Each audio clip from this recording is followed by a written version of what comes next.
My topic is freedom of religion and ecology, especially in Southeast Asia. At first, I would like to discuss the notions. When it comes to religious space, it's not enough to describe the phenomenon of the model on the model of other social fields. The meaning of such familiar concepts as freedom, advantage, human rights, equality, etc. cannot be clarified without including it to concrete religious and cultural situation.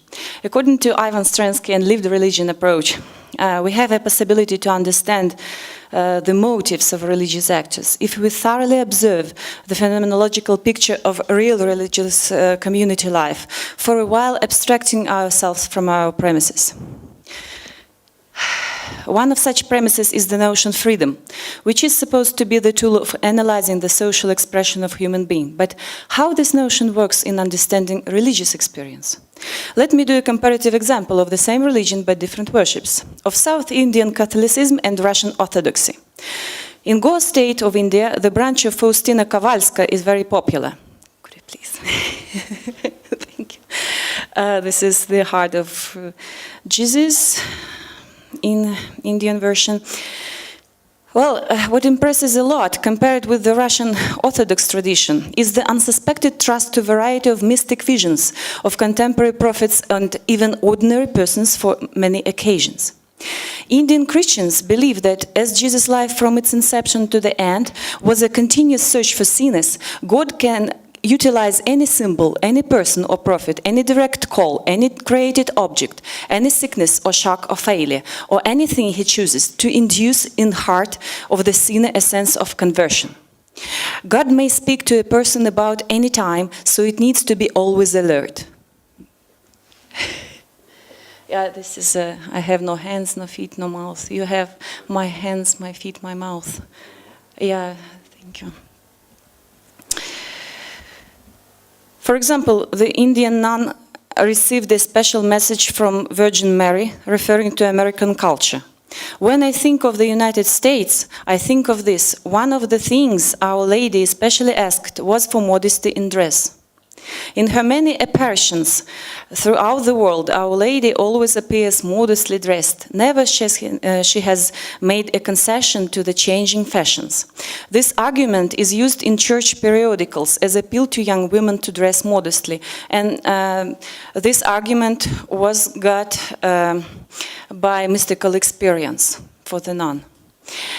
Mystical experience of visions, even expressed in words of Christ and Mary, is explained as a touch of the Holy Spirit and promptly merges with the sensual reality, while in Russian Orthodoxy it would be considered as hallucination and as fascination of the devil. Mary may be considered a goddess figure, even for some Hindu people, simply because she acts like a goddess for Christians, to whom she gives blessings and miracles. If she is good for Christians, there is no reason she wouldn't be powerful for Hindu devotees as well, people say. Please. The historians say that initially in 16th century Indians willingly accepted the baptizing from St. Francis Xavier and then returned to their old worships, combining them with Christian beliefs and with different versions of mystical experience. And they have no problem with mixing it. Among Indian Christians, it is impolite to confidently say to Hindu people that Jesus is the only God, because Ganesha is their Jesus.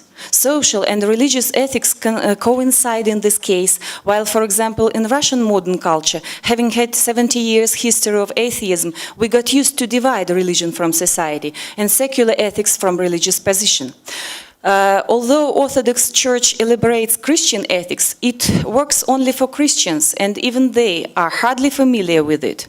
Christian ethics states that to proclaim your faith is to be a lighter in the dark. And Russian Orthodox Church emphasizes it. To express your belief in God in your life is the only way to follow Jesus. But secular ethics supposes that religious feelings are usually not to be asked about and are considered as a private zone. In the meantime, in India, it is quite all right to ask a person about his religious belief at the first meeting.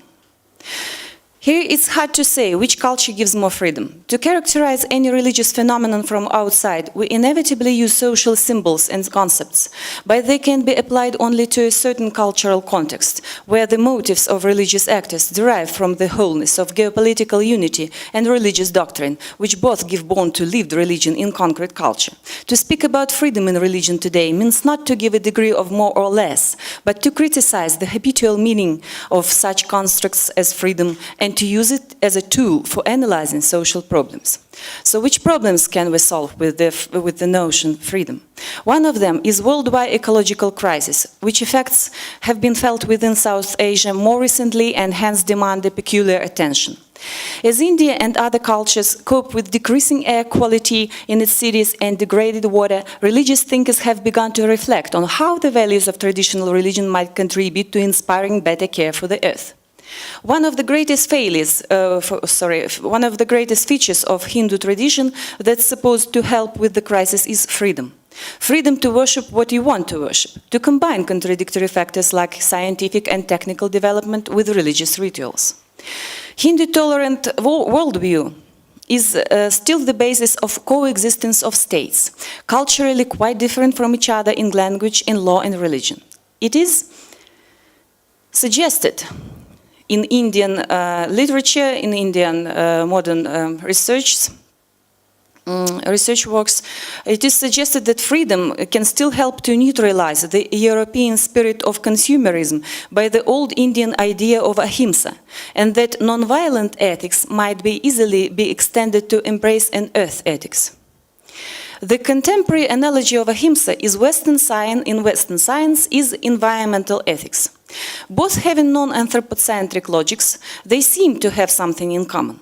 Both of them suggest something more than human existence as a highest aim of life. Environmental ethics offers to widen the field of human moral responsibility on the ground of painism and sentientism as abilities of living creatures to feel pain and to suffer. Such religions as Hinduism and Buddhism, in their turn, have long ago developed similar idea of ahimsa. Trying to apply religious tools to environmental problems, we clearly see two parallels. Freedom of expression in Indian religions looks very much like tolerance, and ahimsa is similar to environmental ethics. It needs to verify these analogies, though. It is true that the systems of big spiritual practices already contain certain paradigms of ecological consciousness. And even without a thorough research, the very idea of samsara that overwhelms all the creatures obviously looks like the evidence of ancient connection between religious and environmental ethics. Meanwhile, Hinduism offers a variety of cosmological views that may or may not situate the human in the natural world in an ecologically friendly manner. If we remind the episode of Mahabharata where Krishna and Arjuna throw all the living creatures to the fire because God Agni wanted that, and they were laughing around and were happy about they died. So it's not doesn't look very careful ecologically. So, not only religious, but all cultural life of India presents the organic neighborhood of separate fragments. City dwellers of Varanasi, please, one more. Varanasi are puzzled where these dwellers asked why the newest technological and industrial buildings join the districts of medieval destitute level of life. They don't understand why they should destroy the old style if they can build the new one near. It is noticeable that freedom of coexistence of contradictive phenomena has nothing to do with tolerance as the latest Western concept. In Southeast Asia, there is no tolerance for the sake of non-conflicting whole, because contradictions have ontological status and they need no tolerance. Alike with the general freedom concept, religious understanding of ecology demonstrates the primordial cultural acceptance of contradictions and prepares the critical analysis of religious ecological ideas. Well, for example, probably the most important ecological motives for India is birth control topic. Indian religious scholars and ecologists testified to natural resources shortage together with the severe poverty and the escalation of environmental problems, such as environmental impact of large populations. They even remark that if sexual restraint as a Jaina religious rule takes root to secular consciousness, it might help minimize population growth. The issue of population growth was handled by the United Nations report on environment, Our Common Future in 1987. The report acknowledges the potential role of world religions to help to cope with the ecological crisis with the help of religious values. So, how applicable were religious values since that time? Alas, rates of population growth in India are only increasing. How does it coincide with the Mangala Hindu principle, which proclaims that your prosperity is not going to be at the cost of somebody else? The answers of Indian researchers may be surprising. They point out that for example, every child born in an industrial nation consumes 8 times as much of the Earth's natural resources as a child born in a developing country. And if the entire population of the world were transported to the United States and spread evenly across the states, the overall population density there would be no greater than it is now in Netherlands. So if we spread this population, that will be okay. 5 minutes, okay. Many articles in scientific journals discuss the problem of reduction ecological resources in southern states popular among tourists like Goa and Kerala. A decrease of fish species and quantity is presented as a consequence of tourism developing and fish export to European countries. Meanwhile, the factor of population growth doesn't appear on the surface as a possible reason for the resources problem. Some researchers bind the commercial spirit with the backwardness of ecological ideas in Western religion.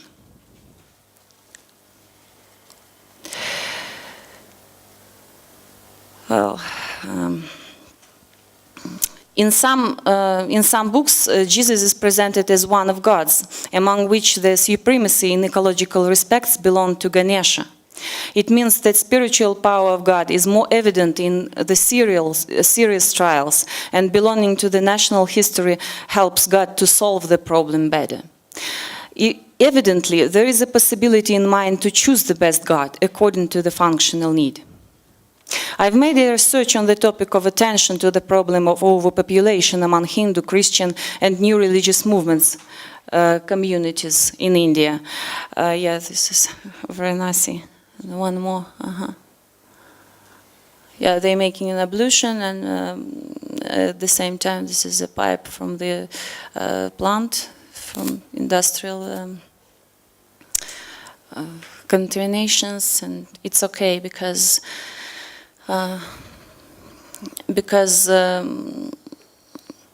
to be naturally clean and to be ritually clean is quite different things, so it never coincide.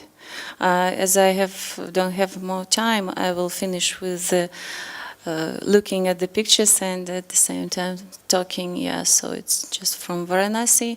I meant that when we look at the phenomenons, such phenomena as nature and religion, we clearly see that to be pure naturally and to be pure religiously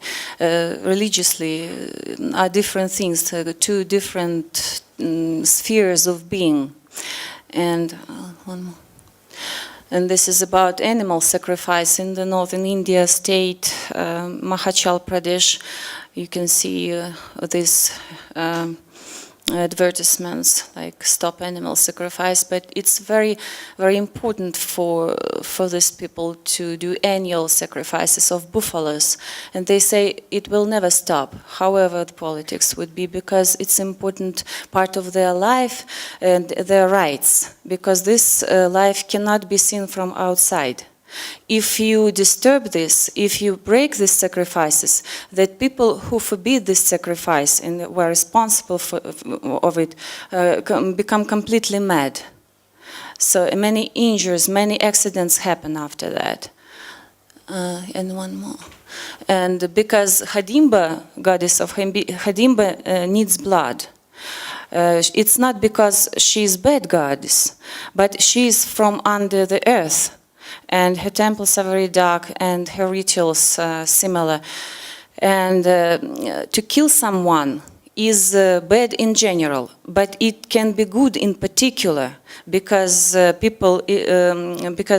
world is different and it contains different fragments, but you cannot see the whole picture. You just have to do what the goddess demands. That's Hadimba still, and one more. Yeah. So, yeah. The conclusion is we cannot count, unfortunately, in my opinion, on the religious values to cope with ecological crisis. But we can view these ideas like freedom through the context of religion to understand this very culture. May we go further? What is this culture, like India, for example? Yeah, just go ahead and one after another to the end. This is temples of Hadimba that needs blood. Yeah. Like Asian culture, its character, it's so different.